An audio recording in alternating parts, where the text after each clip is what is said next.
الحمد لله رب العالمين والصلاة والسلام على سيد المرسلين سيد الأولين والآخرين سيدنا ونبينا وإمامنا وقدوتنا وأسوتنا محمد وعلى آله وأصحابه وأزواجه وذرياته وبارك وسلم تسليما كثيرا كثيرا أما بعد.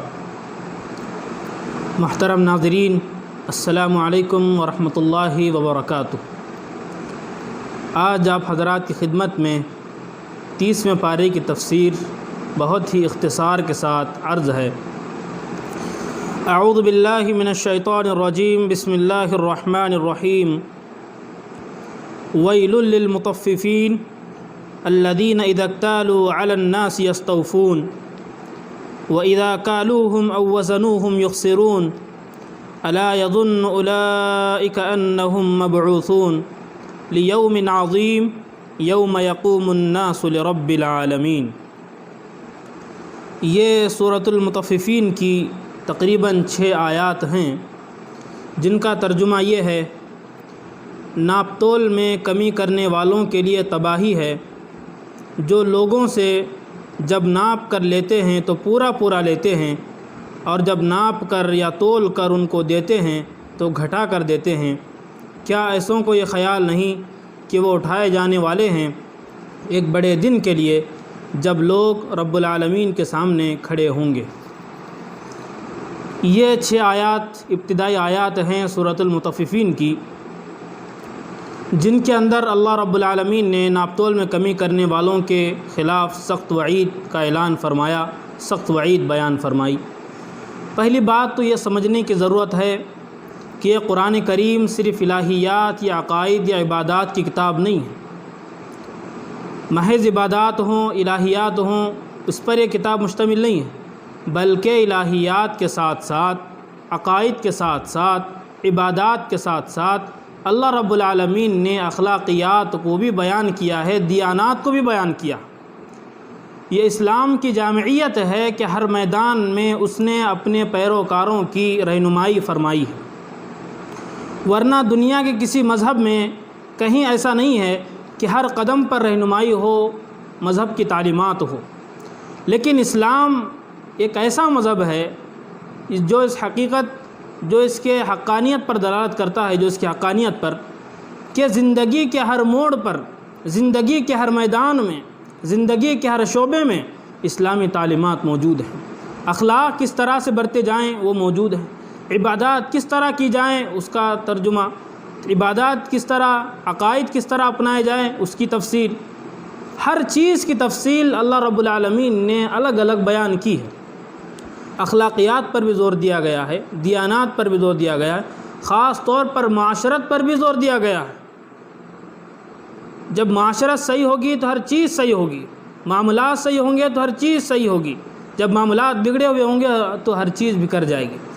تو یہ بات سمجھ رہے ہیں کہ صرف عقائد کی کتاب نہیں ہے قرآن، بلکہ تمام اخلاقیات کو، تمام دیانات کو، تمام عقائد کو، تمام عبادت کو شامل یہ کتاب ہے. تو پہلی بات جو اللہ رب العالمین نے ارشاد فرمائی، ناپ تول میں کمی کرنے والوں کی جو وعید ہے اس کو بیان کیا. اس کی شروعات ہی اللہ رب العالمین نے سخت ترین الفاظ میں کی: ویل للمطففین، بربادی ہو ان لوگوں کے لیے جو ناپ تول میں کمی کرتے ہیں.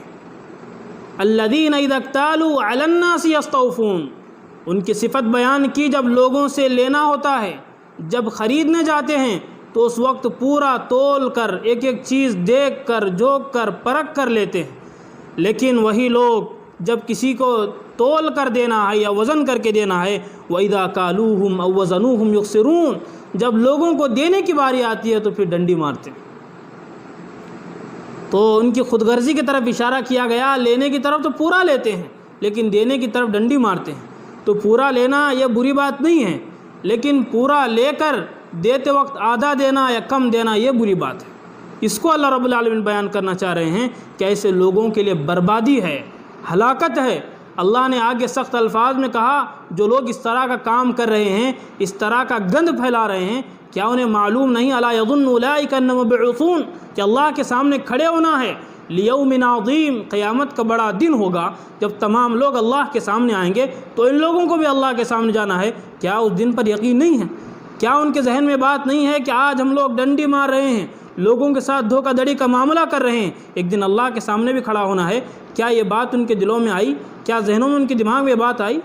قرآن بالکل ہر چیز کو کھول کر بیان کرتا ہے، جو فساد کا ذریعہ ہوتا ہے ان چیزوں کو بھی قرآن بیان کرتا ہے، ان سے بچنے کا قرآن حکم دیتا ہے۔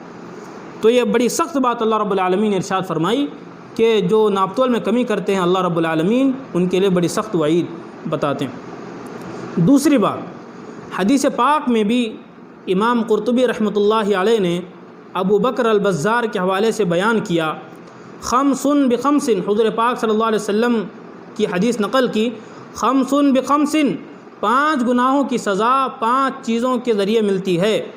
پہلی بات ارشاد فرمائی، ما نقض قوم العہد الا سلط اللہ علیہم عدوہم، جو قوم عہد شکنی کرتی ہے، عہد کو توڑتی ہے، تو اللہ رب العالمین اس کے نتیجے میں ان کے دشمن کو ان پر مسلط کرتے ہیں۔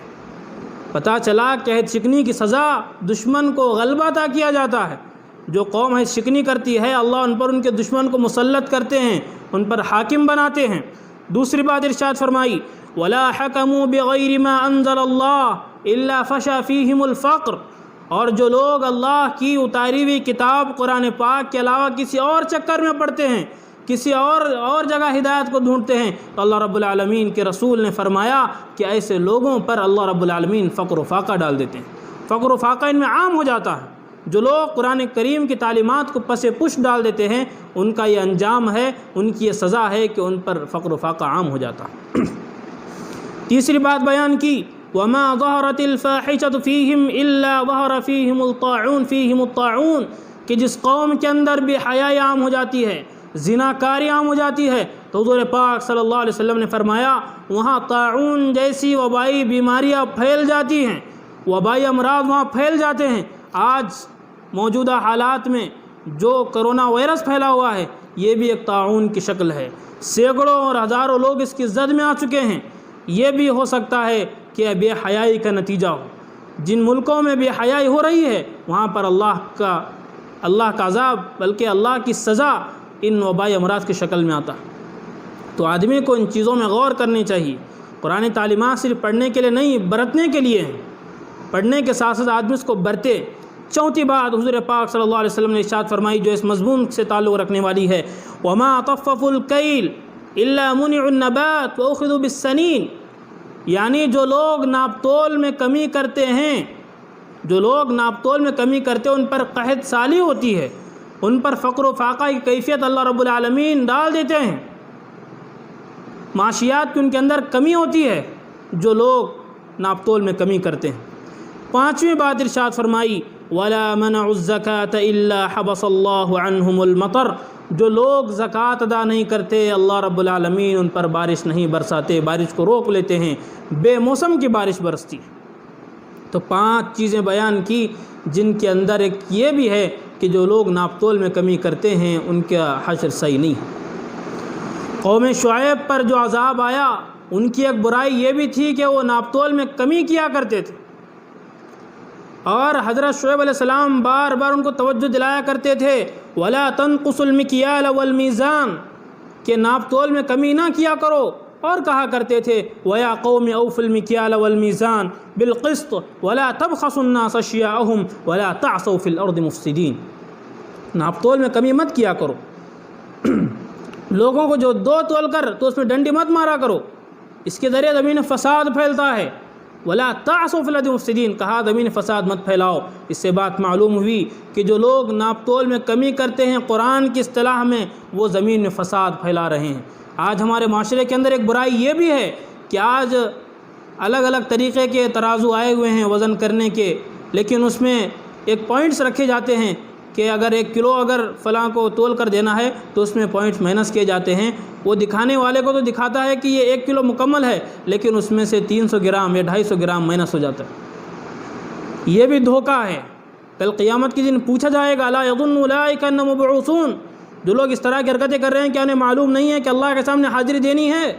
لیوم عظیم یوم یقوم الناس لرب العالمین، تمام لوگوں کا ہجوم ہوگا، جب کیا جواب دیں گے؟ دنیا کے تھوڑے سے فائدے کے لیے ہم آخرت کو خراب کریں، اپنی عاقبت آدمی خراب کریں؟ یہ تو عقل مندی نہیں ہو سکتی، یہ سراسر ناانصافی۔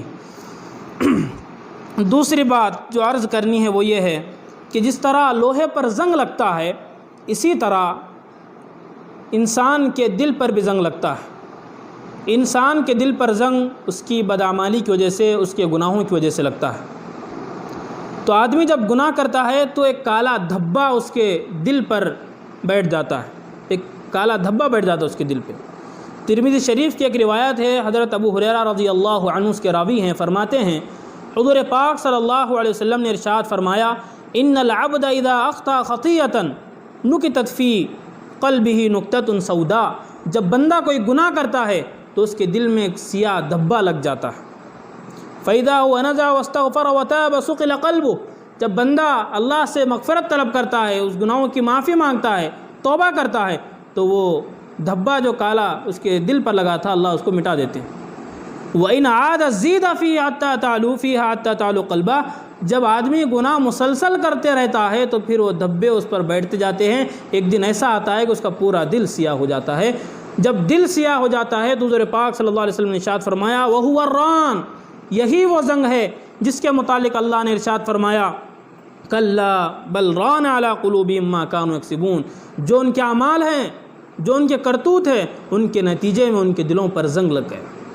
تو آدمی اس بات کی کوشش کرے کہ جب بھی کوئی گناہ ہو، گناہ تو ہر ایک سے ہوتا ہے، یہ لا محالہ چیز ہے، گناہ ہوتے ہیں، جب بھی کوئی گناہ ہو تو فوراً آدمی توبہ کرے تاکہ اس کے دل پر جو دھبا کالے شکل میں بیٹھ گیا ہے وہ دھبا دور ہو جائے۔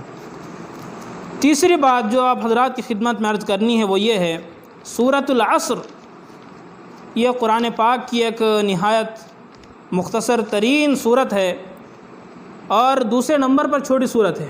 پہلے نمبر پر تو سورۃ الکوثر ہے، انا اعطیناک الکوثر، یہ سب سے چھوٹی۔ اس کے بعد چھوٹی سورۃ العصر ہے، اس کے اندر 3 آیات ہیں۔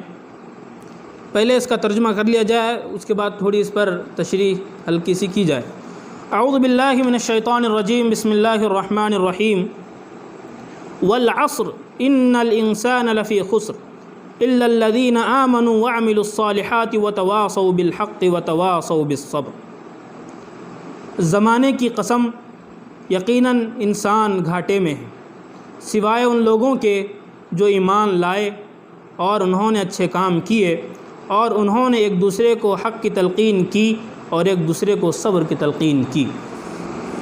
جیسے کہ بات گزر چکی ہے کہ مختصر ترین صورت ہے، لیکن یہ پورے اسلام کا نچوڑ ہے، پورے قرآن کا خلاصہ ہے، خلاصۃ القول جس کو کہا جاتا ہے، گویا وہ اس صورت میں ہے، وہ تمام مضامین۔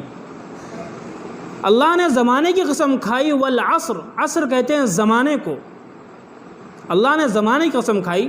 یہ بات تو معلوم ہے کہ قسم اسی چیز کی کھائی جاتی ہے جس چیز میں تاکید پیدا کرنا مقصود ہوتا ہے، جس چیز میں تاثیر پیدا کرنا مقصود ہوتا ہے، اس چیز کے لیے قسم کھائی جاتی ہے۔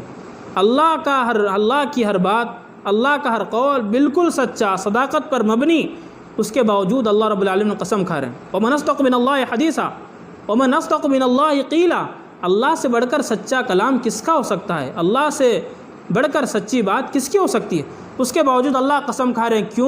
کیونکہ عام طور پر انسان کسی بات کو مؤکد بنانے کے لیے قسم کھاتے ہیں، اور انسانوں کے مزاج کے مطابق اللہ رب العالمین بھی انسانوں کو سمجھانے کے لیے اللہ بھی قسم کھا کے کہہ رہے ہیں، دیکھو والعصر، زمانے کی قسم، تمام کے تمام انسان خسارے میں ہیں، کیونکہ زمانے کی شکل میں، عمر کی شکل میں اللہ رب العالمین نے جو موقع انسان کو عطا کیا، جو اوقات عزیز عطا کیے زندگی کے، یہ وہ اوقات ہیں، بندہ اگر اس کو صحیح معنوں میں استعمال کرے گا تو یہ اوقات اس کی نجات کا ذریعہ بنیں گے۔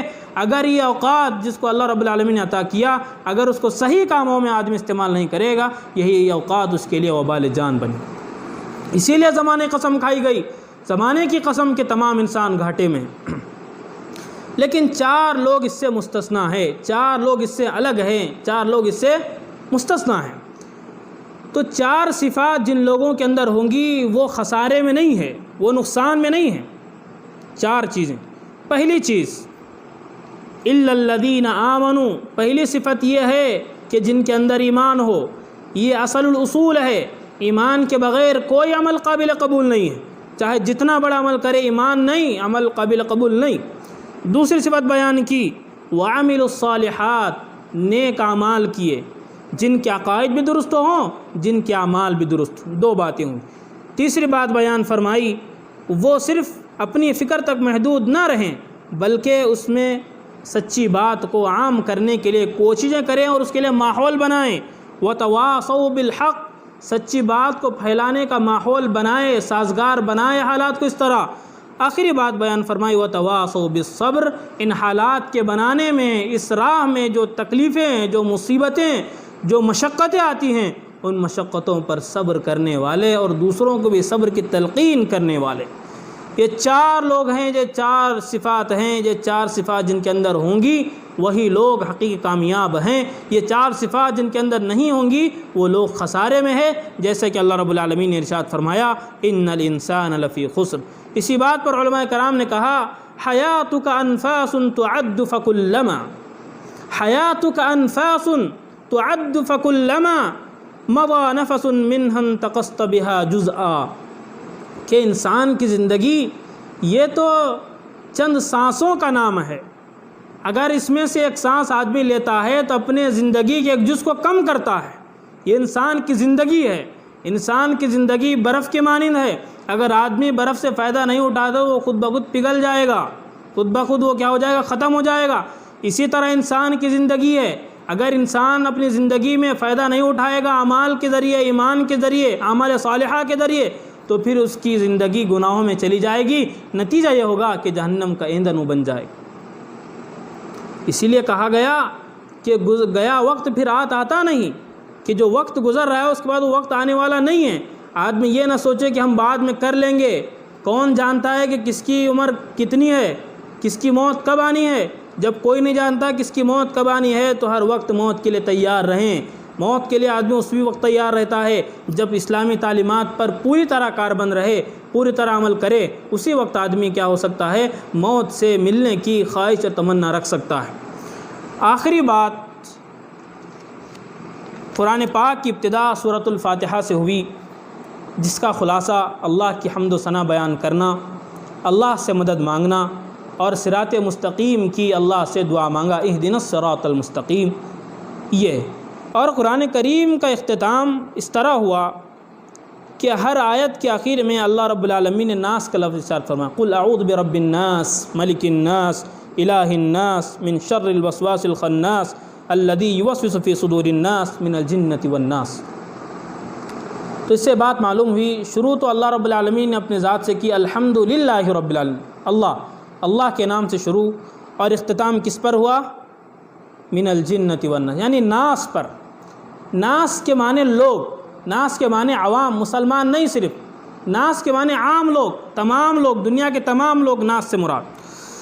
تو مفسرین نے ایک نقطہ یہاں یہ بیان کیا کہ شروعات تو اللہ سے کی، اختتام ناس پر کیا، تو اس سے بات معلوم ہوئی کہ دنیا میں جو اللہ نے لوگوں کو پیدا کیا ہے اس کا مقصد یہ ہے کہ اللہ سے لوگوں کو جوڑا جائے، لوگوں کا تعلق اللہ سے مضبوط کیا جائے، انسانوں کا تعلق اللہ سے مضبوط کیا جائے۔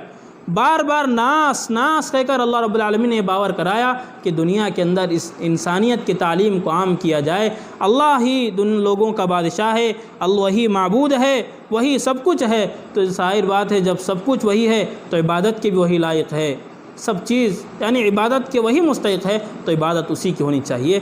تو اس کے ذریعے اللہ رب العالمین نے اپنے قرآن کا، اپنے کلام کا اختتام کیا۔ یہ مختصر تفسیر تھی 30ویں پارے کی۔ الحمدللہ 29 دن ہم لوگ درس قرآن دیتے رہے اور آپ حضرات سنتے رہے۔ ہمارا مقصد بس یہی تھا کہ جو معلومات ہم تک پہنچی ہیں، جو علم ہم تک پہنچا ہے ناقص شکل میں، اس کو لوگوں تک پہنچائے۔ چونکہ حضور پاک صلی اللہ علیہ وسلم کی حدیث پاک ہے بلغوا عنی ولو آیا، اگر ایک چیز بھی معلوم ہو جائے تو اس کو لوگوں تک پہنچاؤ، اگر دین کی ایک بات بھی معلوم ہو جائے تو لوگوں تک اس کو پہنچاؤ۔ تو اسی حدیث کے پیش نظر حضور پاک صلی اللہ علیہ وسلم اور امت کی جو ذمہ داری بتائی گئی امر بالمعروف نہی عن المنکر، خاص طور سے جب تک قرآن کی تعلیمات ہمارے درمیان نہیں ہوں گی، ہماری زندگیوں میں نہیں ہوگی، اس وقت تک تبدیلی نہیں آئے گی، اس وقت تک انقلاب نہیں آئے گا۔ تو قرآنی تعلیمات کو آسان انداز میں روزانہ 1 پارہ یا 1.5 پارے کی شکل میں جو تفسیر آپ حضرات کی خدمت میں پیش کی گئی، اس کا مقصد یہی تھا کہ بس اللہ سے لوگوں کو جوڑا جائے، جو لوگ ہیں ان کو اللہ سے جوڑا جائے، بس مقصد یہی تھا۔ اس پر ہم کتنے کامیاب ہوئے یہ تو اللہ ہی بہتر جانتا ہے۔ ہم نے ہمارے بس میں جو بات تھی، جو چیزیں تھیں، ہم نے اس کو کیا۔ اللہ رب العالمین ہم کو معاف فرمائے اگر اس کے درمیان کوئی غلطی ہوئی، ضرور یقیناً غلطیاں ہوئی ہوں گی، بہت ساری ہوئی ہوں گی، انسان تو غلطیوں کا مجسمہ ہے، اس سے غلطیاں ہوتی ہیں، یقیناً کہنے میں، سننے میں، سمجھنے میں، سمجھانے میں یقیناً غلطیاں ہوئی ہوں گی، خطائیں ہوئی ہوں گی۔ اللہ رب العالمین سے ہم دعا کرتے ہیں کہ اللہ رب العالمین جو غلطیاں ہوئی ان کو معاف فرمائے، اور جو بات ہم نے پہنچانے کی کوشش کی اللہ رب العالمین اس کو صحیح طور پر لوگوں کے دلوں میں پہنچنے کی اور اس پر عمل کرنے کی توفیق عطا فرمائے۔ اخیر میں ہم ناظرین سے بھی ناظرین کے بڑے ہی ممنون اور مشکور ہیں کہ انہوں نے ہمارا ساتھ دیا، ہمارے پروگرام کو دیکھتے رہے اور ہمارا حوصلہ بڑھایا، ہماری ہمت افزائی فرمائی۔ اللہ رب العالمین آپ کی عمروں میں برکت عطا فرمائے اور آپ کے جان و مال میں، عزت میں، آبرو میں برکت عطا فرمائے۔ خصوصاً جو باتیں تفسیر کے حوالے سے کہی گئیں، قرآن کریم کی جو تعلیمات آپ حضرات کی خدمت میں پیش کی گئیں، اللہ سے ہم دعا کرتے ہیں اللہ تعالی ہم تمام کو ان تعلیمات پر عمل کرنے کی توفیق عطا فرمائے۔ وآخر دعوانا ان الحمد للہ رب العالمین۔